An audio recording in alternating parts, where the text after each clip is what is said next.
areas, but essentially it's about collaboration and the different levels of what collaboration does on a theoretical level and a social level and community level.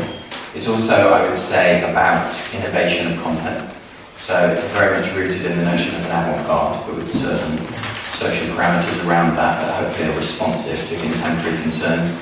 And finally, in its very essential makeup, it is guerrilla, it is responsive. It doesn't necessarily have like a focused base. The notion of enemies is that it works with institutions and ideas and countries and languages and spaces to create something new every time.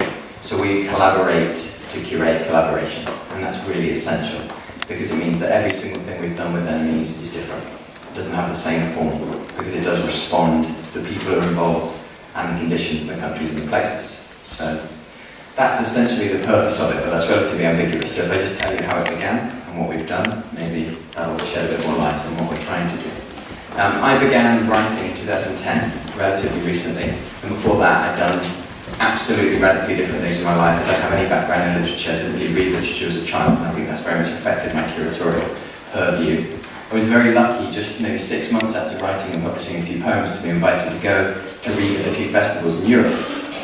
And by doing so, what I found was that there was an extraordinary amount of really interesting European work outside of the English language that was happening that no one in English had any idea about whatsoever. The reason for that is not only because England can be an incredibly parochial island culture, but also because these massive European figures of poetry had completely swamped the possibility that 21st century European poetry is becoming known. All these post-war kind of dead or old, greying men had completely swarmed over the possibility that there was like a European avant-garde or a communication or a community with the UK. So I got a job as an editor of a magazine called 3am, and I started to do interviews called the Mantanal series with 3am. And we did 98 interviews with contemporary European poets, young and old, both genders, avant-garde and formative.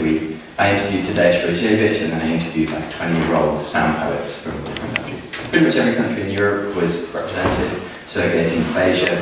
A lot of people in this room will know a lot of people who were interviewed in that series. And what happened with that, accidentally, in 2011, is some of these nations, from the poets who I was interviewing, asked me to host readings in London. Reluctantly, I agreed, because they hosted me in their countries. I never really wanted to organise to start with. I put on a series of poets in London, and what I found was that no one wanted to go and see them. No one had any investment in going to see 3 Romanian poets in East London on a Thursday evening. It's not only because people are parochial and not interested in things outside their own language, but also because in London there's 3 readings a night. So what I started to think was, how can I innovate this notion so that if we get no audience, at least the poets will have a generous experience in collaboration, was the way I learned to do that. So I would pair the visiting poets with local writers. They would generate brand new collaborative work. They would be tied into a community, they would build relationships, and instead of having that kind of artistic experience where you get invited to go to a festival, you stay in a kind of dead hotel, you return to your room crying a little bit, and you give like a 10-minute reading. These guys were hanging out with poets, they were integrating in the community. Obviously I had massive advantages because London, English language, is the lingua franca whether we like it or not, and also it's a city that a lot of people are attracted to send their poets to. So I have a massive advantage in the sense that people are always asking me rather than me chasing them. What I found really early from doing that is we had these incredible community events, and I mentioned it yesterday. Instead of pretending that poetry is something we can sell 100 tickets to, we found that lots of poets, lots of people interested in literature started to come, and naturally that started to move into art scenes, music scenes, because that's people's friends are from different regions. It was really an organic community-based growth. In 2012, the German Charitable Foundation suggested to me, I actually was just in a conversation chatting with someone, they said, I really like the collaboration you've done internationally. Have you ever thought about doing that in England? And I was like, yes, absolutely. And I kind of came up with the idea on the spot then to do something that related to English-based collaboration.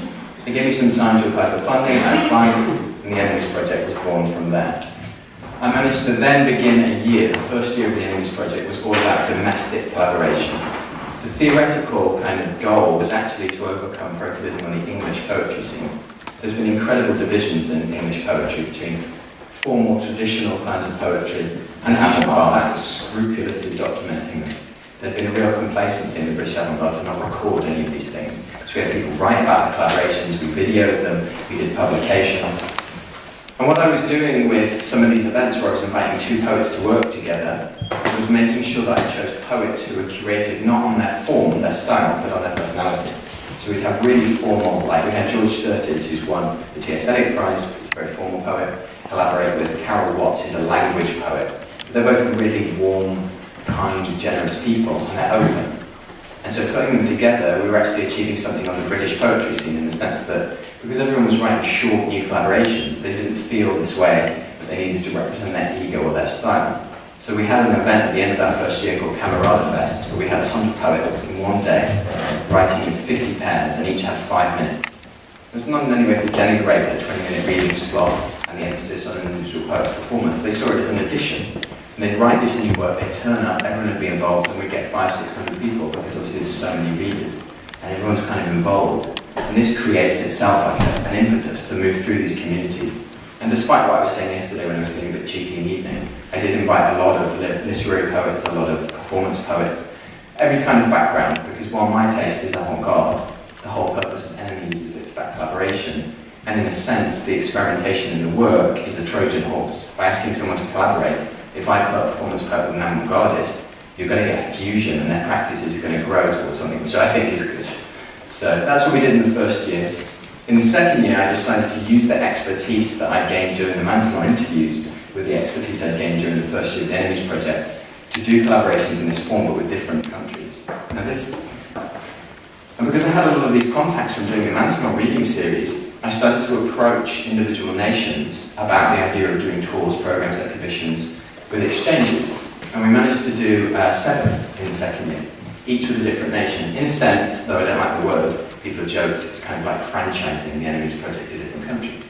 So in those countries we did Polish Enemies for Gauffier, forgive me if I pronounce that wrong, Danish, Vienna, Mexico, Enemigos, basically the word in that language for enemies.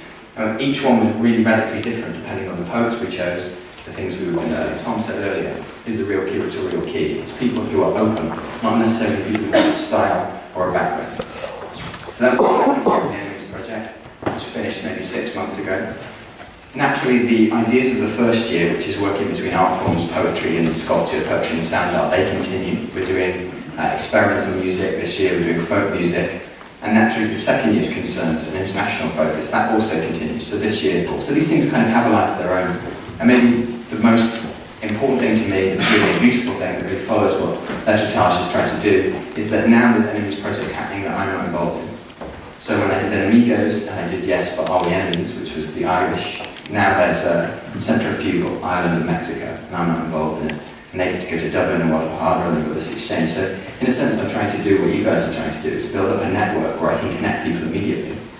And I use a lot of things to do this, media documentation. I use technology really specifically. Like I have a newsletter which I've terraformed some of you poor people for already. And it's not necessarily to... The problematic with that, and this is a huge concern of the Enemies project, is where do we put ourselves, so as I mentioned yesterday, as a poet and a curator.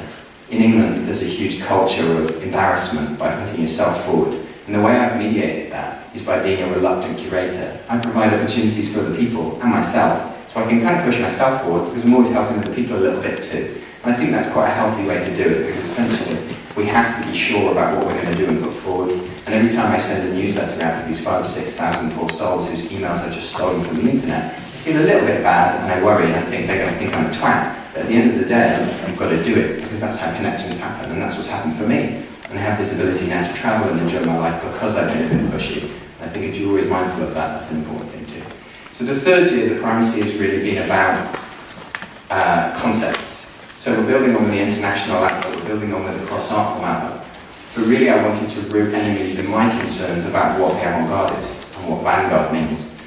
So this year we've really started to work on commissions, different institutional works and technology. So we're working narratives and language. And sound poetry is about convincing this idea of where language comes from and what we do with sound. So we're actually trying to connect in practical terms these concepts which relate to what I think is the avant-garde. To me, the avant-garde is not about a historical notion or a political practice, it's about being up front. It's about being shot first, as I said to Max earlier. It's a military term, the vanguard, and I think that's about looking forward. So we have a lot of sensitivity to technology, but how technology can be used in an optimistic way, and we have a lot of sensitivity to community and kind of an engagement with people on a base level. And as I said yesterday, really all of these things are moving towards a notion where we're very theoretically grounded, but we don't talk about theory. We talk about the poetry, and we talk about the people. I think by emphasising that, these networks have continued to spread, and hopefully we just keep doing what we're doing. Thanks.